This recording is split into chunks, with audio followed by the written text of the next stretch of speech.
know if a series, we have a sequence a to n, and this is the series from n equal 1 to infinity.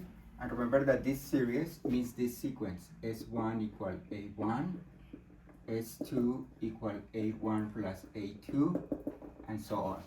Then we are interested in knowing if this sequence converges, or we're going to say if this series converges, right? And maybe the most basic theorem says that if this series converges, if we have that this sequence converges to the number, then definitely the sequence a to n must converge, must go to 0. Then this is a theorem. Let me write it down. Theorem: if this series converges, then a to n must go to 0.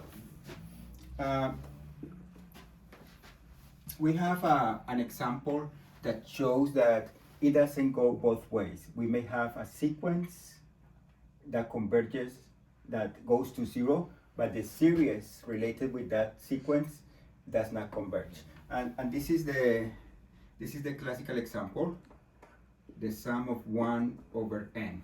This is 1 plus 1/2, and so on.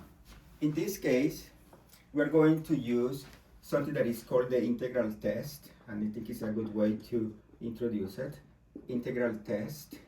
It says that if you have a sequence of positive numbers, right? We have a sequence of positive numbers. And then we replace the n with an x, and we create a function.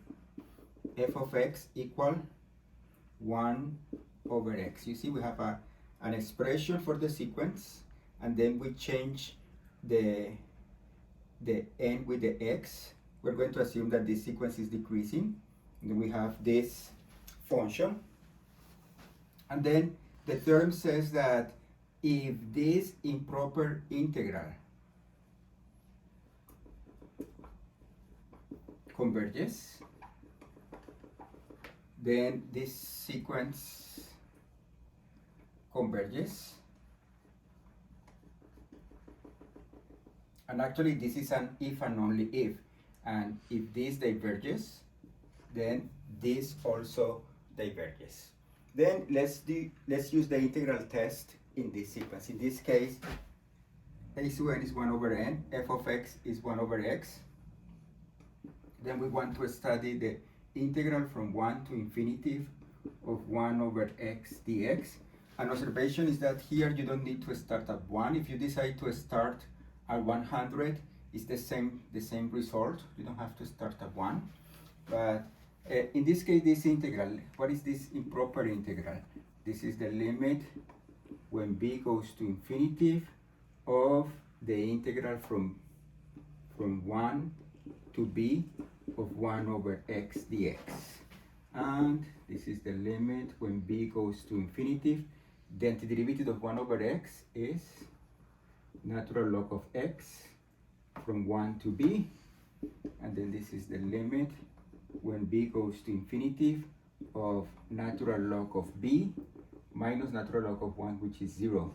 But natural log of b, when b goes to infinity, this goes to infinity.